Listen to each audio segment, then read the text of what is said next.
No hay apagones, el designio, la decisión por parte del Ejecutivo, pero claro, no hay apagones completos, sino, bueno, sí va a haber unos apagones a la parte de minería, a la parte de acería, y en estos sectores productivos son necesarios. Ha habido quejas que el trato debe ser más democrático, pero en total más o menos se consume en estos sectores de las cementeras también unos 350 megavatios que podría de cierta manera alivianar y tener en funcionamiento la parte residencial. Y para eso le damos la bienvenida al ex viceministro de Minas, a Fernando Benalcázar, a quien le decimos buenos días, y está con nosotros en la cabina principal de Contigo Noticias. Fernando, ¿cómo estás? Bienvenido. Buenos días, Rommel. Buenos días, Osvaldo. Qué gusto estar aquí.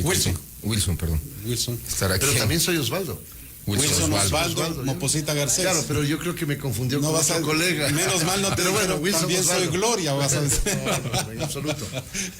Y Oriana García. Mil disculpas. Tranquilo, Fernando. Un gusto estar en Contigo FM. A ver, contestando tu pregunta, yo creo, como le he declarado en estos días, porque hemos hablado de estos temas en varios medios, la posición del gobierno me parece de alguna manera inteligente y transparente, pese a que muchas personas puedan protestar. Pero seamos absolutamente realistas. Levantar 1 megavatio de energía cuesta $1 millón, $2 millones, dependiendo de la fuente. ¿1 megavatio? 1 mega. Entonces, si tú quieres contar... ¿Hidroeléctrico y termoeléctrico? En hidroeléctrico no, diferente. Uno puede ser en termo y hasta 2 en hidro. El punto es que... 2 en hidro, sí. 2. Entonces, si tú quieres hacer un proyecto... Perdón, cuesta el doble entonces. Cuesta el doble, termoeléctrico. Claro, por el construcción. Hidro. El hidro, no, claro. El hidro cuesta el doble. Te doy un ejemplo, un proyecto de 100 megas que acaba de ser aprobado en esta administración, que estaba en cola de espera, Hidro Oriente, ¿ya? Que son 99 megas, va a costar $300 millones. Ok. Es lo que te cuesta hacer un proyecto de esta capacidad. Hidroeléctrico, es un proyecto hidroeléctrico. Entonces, nosotros vivimos una realidad, y en eso respeto mucho los criterios que hay. No es culpa de este gobierno, ni es culpa del anterior, ni del otro. Es un conjunto de culpas que se han sumado a lo largo de los años. No me quiero quedar con la duda, todavía estoy confundido y creo que algunos de los oyentes también están. Más caro es el kilovatio.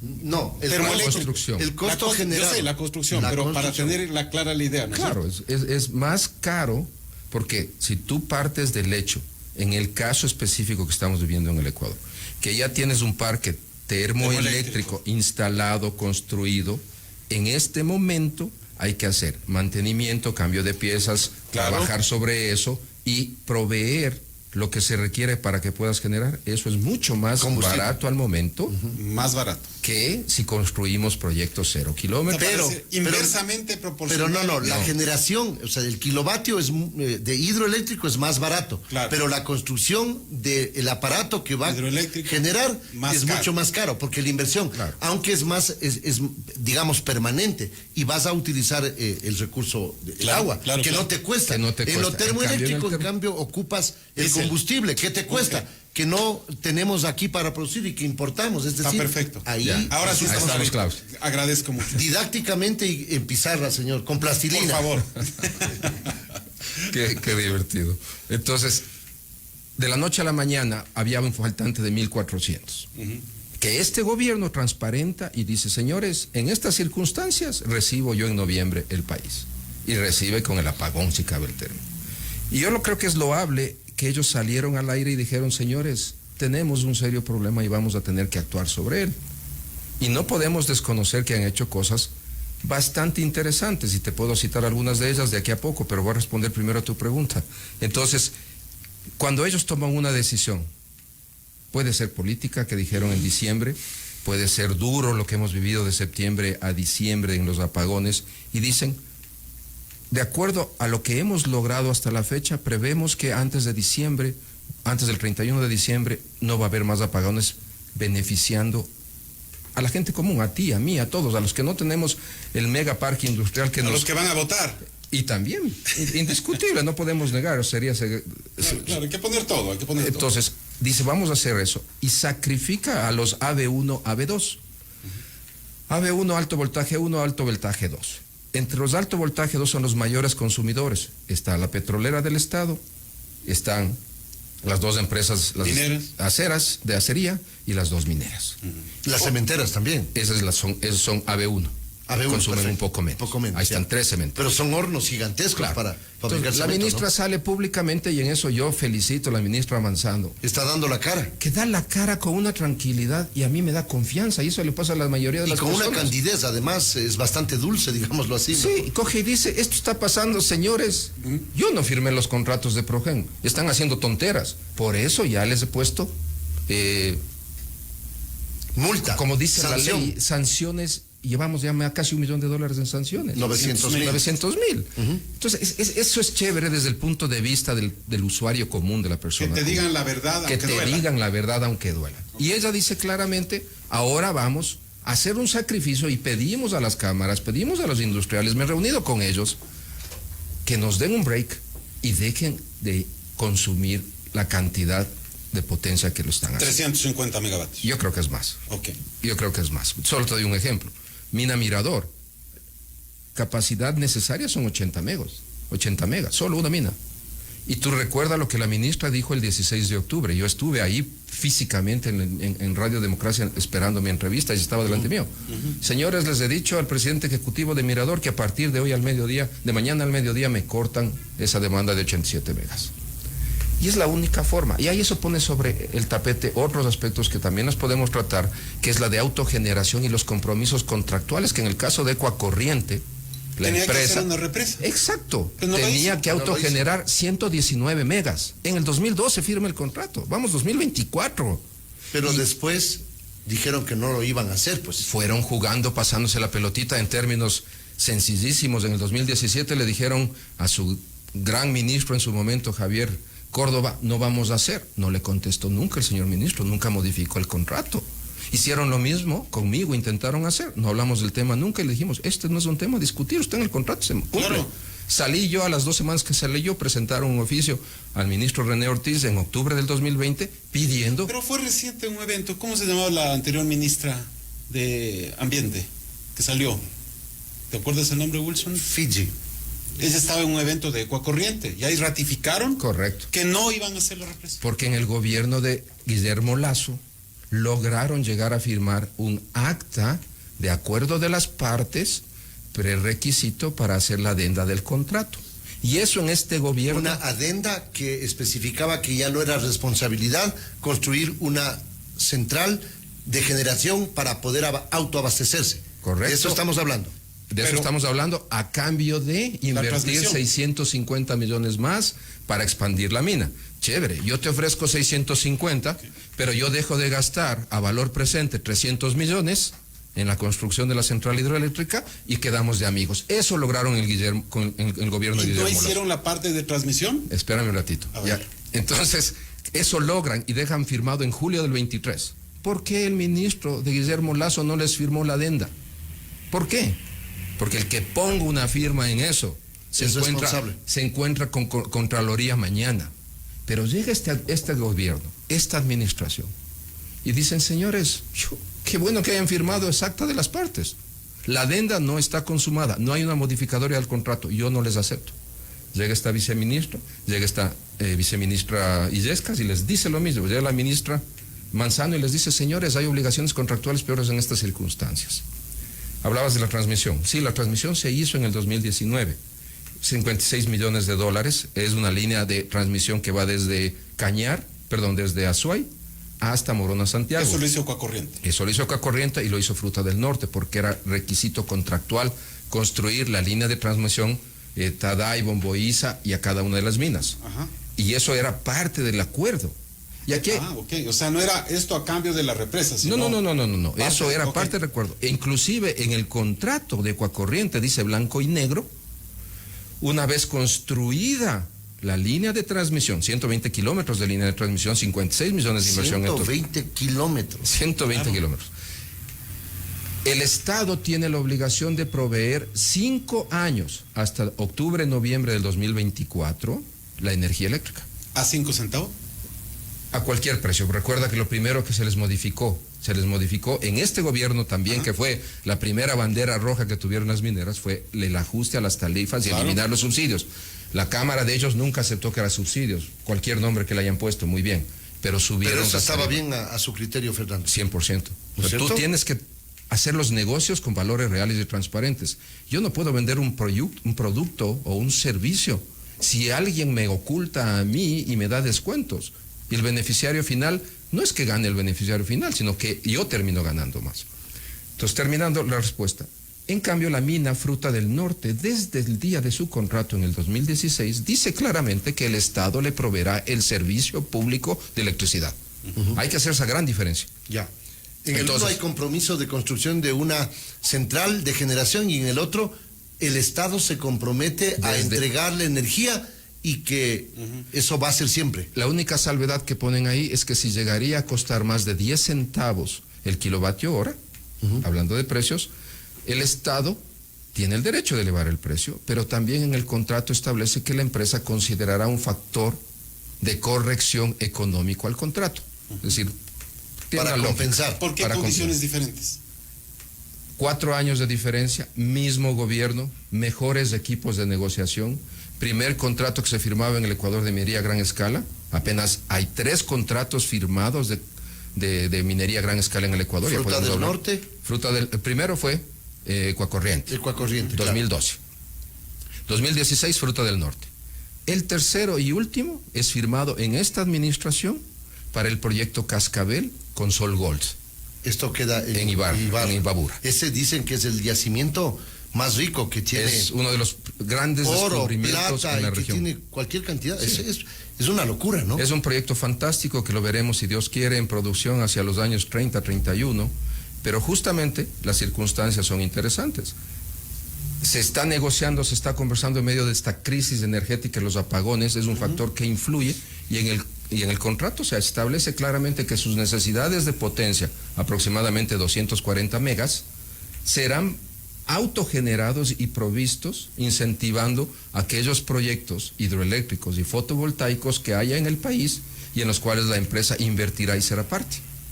Entonces son 3 contratos que ahora tienen eso. Y la diferencia, para terminar, es, como te decía, 4 años en los cuales hay un mejor equipo negociador, que es en el 2016, asesores chilenos, canadienses, y firman un contrato en el cual las condiciones en cuanto a energía son diferentes. Y ahora tiene que ser fundamental. Correcto, y eso es importantísimo. En la economía de un contrato tú defines, uno de los factores claves es saber que cuentas con estabilidad y sostenibilidad eléctrica. Te hago un paralelo. Yo estuve 25 años en el sector petrolero. Nunca en el sector petrolero tú has oído que tenemos un problema energético, porque antes de concebir el desarrollo de un campo y una serie de pozos, tienes que saber con qué generas y cómo optimizas el gas que tienes o cualquier recurso requerido. Es muy común hacer pequeñas plantas de destilación para hacer... Es decir, es común. Yo lo pongo solo para resumir millones. algo, Fernando. Está bien que el gobierno haya dicho ustedes tienen que acogerse a un apagón enfocado en estas 3 sectores. En estas circunstancias yo comparto y digo que sí. Definitivamente sí. Afecta, claro que tiene un impacto económico. Claro. Dejando de lado las mineras, creo que supera los $100 millones del impacto de estos días.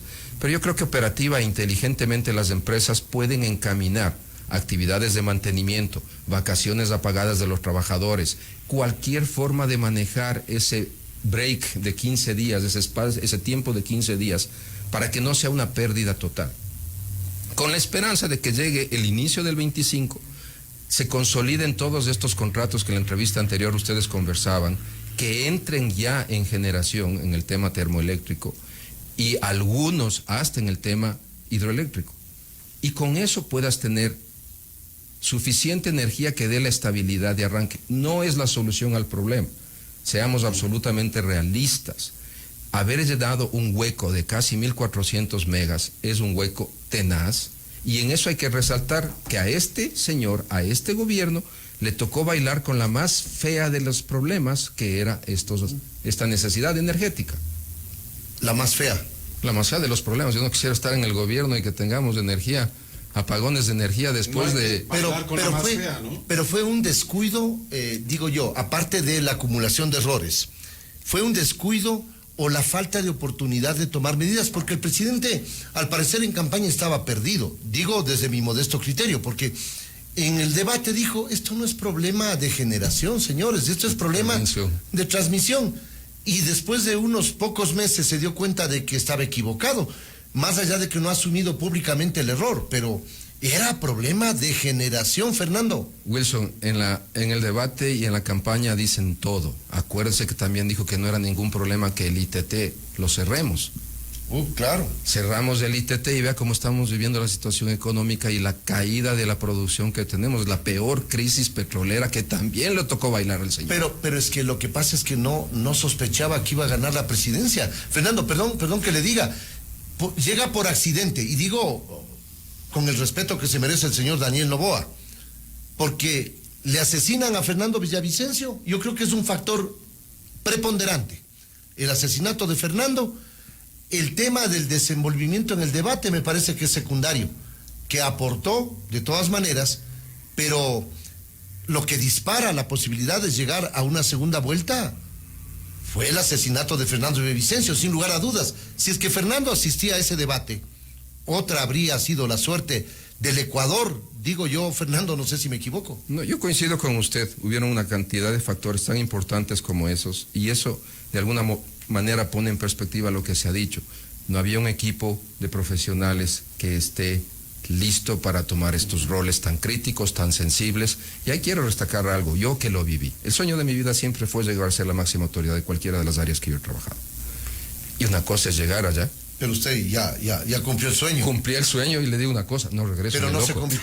Pero no se convirtió en una pesadilla. No regreso ni loco, porque uno, si es honesto, es transparente, tiene que hacer las cosas bien, pero a uno le comen. El sistema es tan difícil de manejar. ¿Se hace al sistema? No, se hace al sistema y usted tiene que salir como toditos. Vea cuántos viceministros antes que yo han habido, 23, vea cuántos de esos siguen tranquilos. 5 o 6, el resto están idos. Los ministros pasa eso también.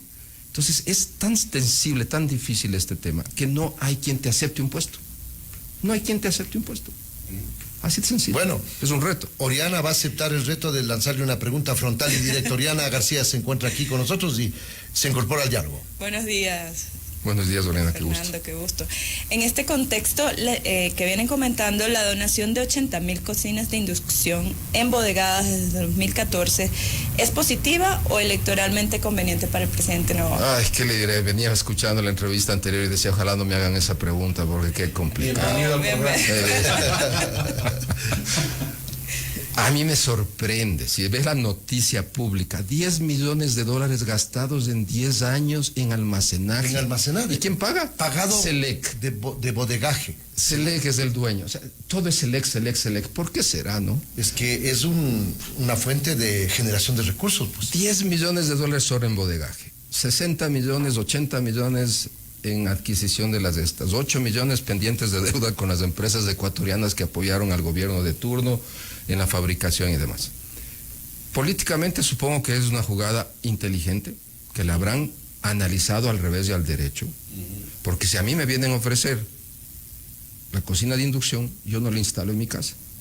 Uno, porque me cuesta esa instalación, la acometida que se llama, me va a costar. Inteligente en el sentido que ya han planeado, esto va a ser subvencionado, va a ser pagado, entregado a las personas y dejarle la inducción lista en su casa. Hay detalles que las personas no saben, que hasta para poder cocinar, lo que usted decía, venían con ollitas y con sartén, porque la olla común que hemos usado 60 años en la casa de uno no sirve. Las ollas estas de fierro enlosado que ocupaban las abuelitas eran las ideales, ¿no es cierto? Supongo las más comunes, pero para estas. No, las de barro no. Estoy hablando de las con leña, fierro enlosado. Había unas fierro enlosado. Y que donde que le deschines a la abuela claro. Te mataba, me acuerdo. Sí. Yo te digo, pero esa es el consejo. Después esas las utilizan como maceteros a esas ollas. Las despostilladas. Ah, claro. Bueno, entonces volviendo al problema. Si ellos han hecho un plan estructurado en coordinación de un ministerio con el de inclusión social y van a cumplir y van a hacer el seguimiento respectivo, no nos olvidemos que en el mundo ideal van a tener 4 años más 4 meses. La gente se va a beneficiar, si va a haber los subsidios, si va a haber los controles, creo que es positivo para la gente. Al caballo regalado no se le ve el diente, pero en paralelo deben obligarse al crecimiento del sector eléctrico. Y el crecimiento del sector eléctrico no es a corto plazo. Si nosotros vemos el ejemplo que yo daba al inicio. Incrementa la demanda, ¿no? Claro, va a incrementar la demanda, eso es indiscutible. No sé, los números que decían hace un rato, 150 megas, puede ser, no estoy al tanto, no quisiera lanzar un número de lo que no conozco. Pero si ustedes se ponen a ver el ejemplo que yo decía, 99 megas, si nada malo ocurre, y si no te aparece una acción de protección o algún líder indígena que se inventa que vas a acabar con el tema ambiental o las comunidades y se inventan que había que hacer una consulta, 3 años.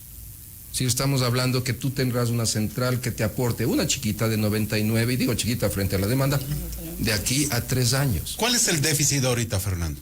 Siempre estamos hablando al momento, después de todas las acciones, que está alrededor de 600 megas en este instante, después de todas las acciones que han hecho.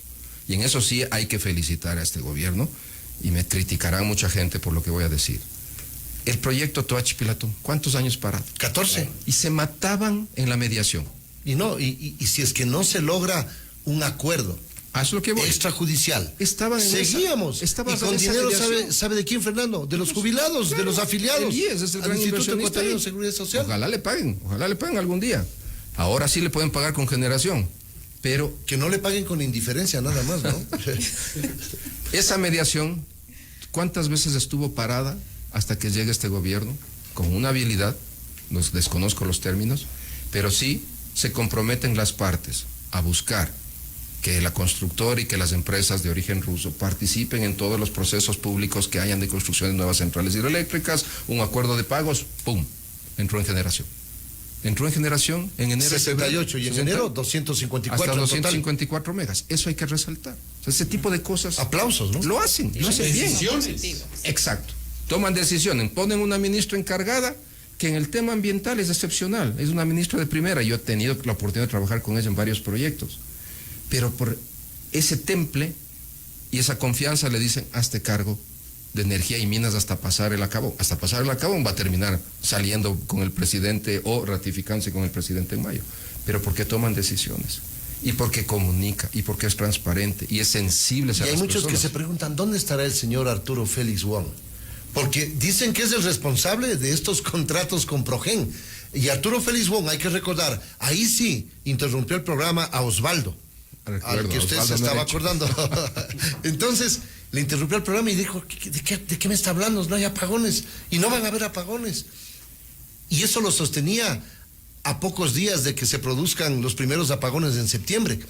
Y después de enfrentar, de ser el vocero principal del gobierno, de acudir a varios espacios de medios, desapareció, porque se fue de delegado a negociar algo en Colombia, y ahora no saben dónde se encuentra, ¿no? Que era amigo personal del señor presidente de la República, Daniel Noboa. Muy allegado, indiscutible. A ver, el tema este de Progem y la negociación con Colombia también es algo que vale la pena resaltar en el caso de Colombia, que dadas las circunstancias, aunque no públicamente aceptadas, de diferencias políticas y estilos del presidente colombiano con el ecuatoriano, finalmente llegaron... Ya terminaron abrazados en Galápagos, Fernando. Y en short, en una conversión en la cual llegaron a un punto y ahí está que tenemos 400 y más megas, lo cual es magnífico.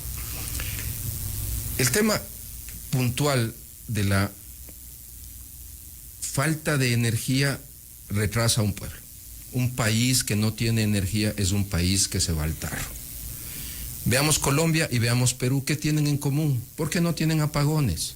Iba a tomar algo sus palabras de la entrevista anterior. Porque se abrieron al sector privado y a las inversiones. Y en eso yo sí resalto. Otra cosa que resalto de este gobierno y de la Asamblea Nacional, alineada con el gobierno, la modificación a la ley respectiva que permitía la autogeneración hasta 100 megas.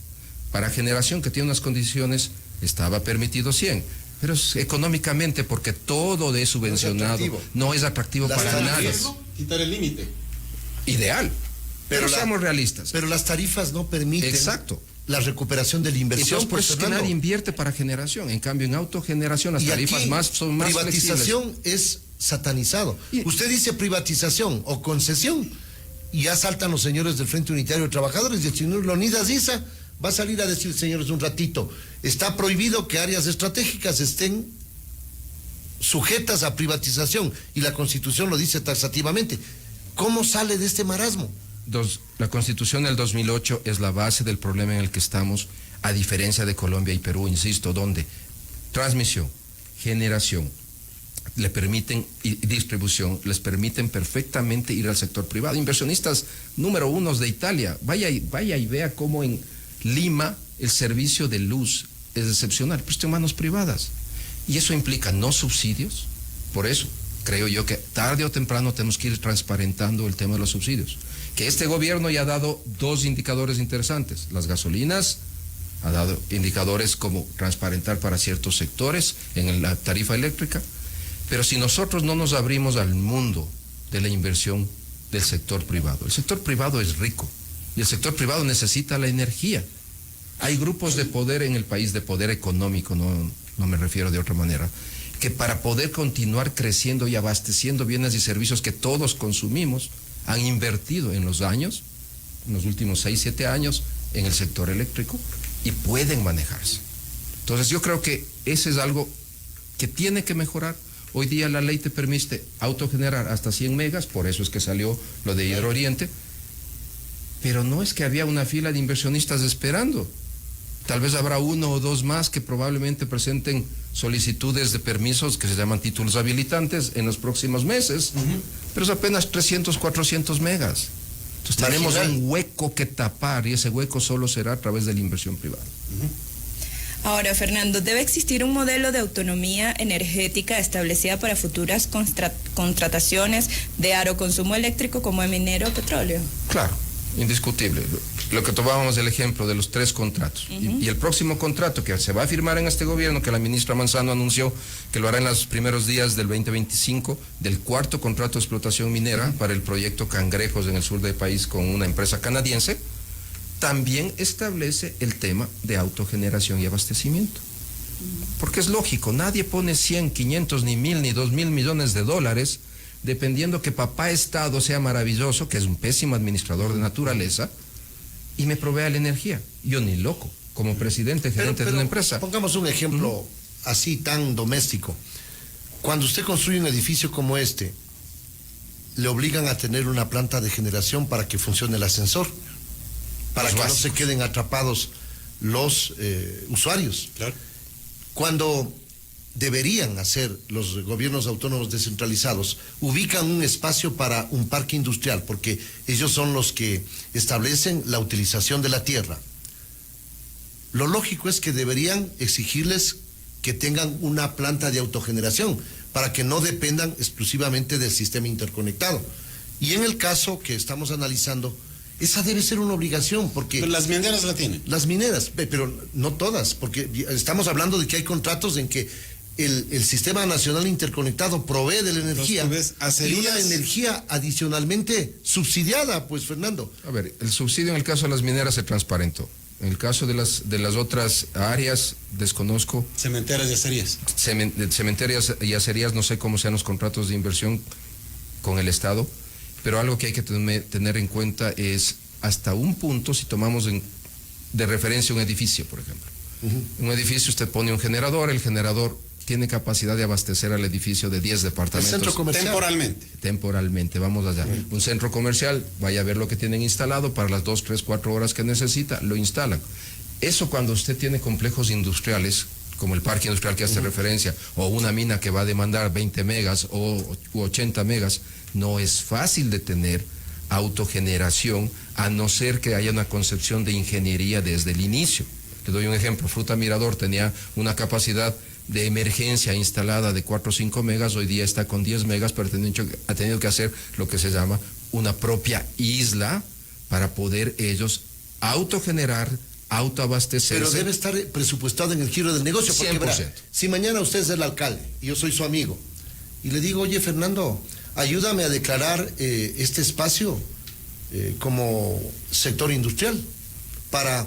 Y ¿sabe qué? Se incrementan los precios. Tengo ahí unas 40 hectáreas que no sé qué hacer, pero si tú me ayudas, impulsas la ordenanza, declaramos en espacio de sector industrial, y viene el señor Romel López a comprarme un terreno que valía 10,000, si ya está declarado como sector industrial, le digo, vale 40,000, pues. Y señor, yo tengo que exigirle como gobierno autónomo descentralizado que tenga la posibilidad de autogenerarse. y no lavarse las manos y decir todo es culpa del gobierno central. Pues no sé si estoy equivocado, mi modesta opinión es esa. El concepto está claro. Debe haber en un parque industrial la provisión de energía como una de las condiciones para que sea atractivo para el comprador, para el usuario. Solo quiero aclarar que para que eso funcione, ese abastecimiento debe estar de alguna manera conectado al sistema nacional interconectado, en donde la generación se puede dar en otro lugar, a 200 kilómetros, a 500 kilómetros, y de esa fuente de energía, sea solar, eólica, o en nuestro caso, más confiable, la hidroeléctrica para ciertas épocas del año, haya la facilidad de que yo tenga una subestación, yo tenga instalado en mi parque industrial, y yo pueda recibir esa energía. Porque es muy difícil, como les decía, generar las islas que se llaman las islas térmicas. El costo es demasiado elevado. ¿Los GATS deberían hacer eso? No. Lo que tiene que haber es el Sistema Nacional Interconectado contar con suficientes fuentes de energía, más allá de la demanda y el abastecimiento, estar preparados. La lección aprendida para este gobierno es metámosle todas las ganas en la próxima administración, en los próximos 4 años, asumiendo que es reelecto, y seguir pensando que hay una demanda del rango de 8 al 10% anual. Pero aumenta algo más, Fernando. Yo genero energía para mi parque industrial, pero si tengo un excedente, le vendo al gobierno. Ese es el punto del Sistema Nacional Interconectado, que tú puedes los excedentes, y ese es el concepto de los autogeneradores. Yo autogenerador consumo 28 megas, pero estoy generando 80. Todo eso va al Sistema Nacional Interconectado, y el SENACE se encarga de que todo la iluminación de la ciudadela que queda al lado, pues, ¿sí o no? Claro, pero hay cosas tan simples que por cualquier motivo no se hacen. Usted habló de lo más sencillo, la iluminación de parques y calles.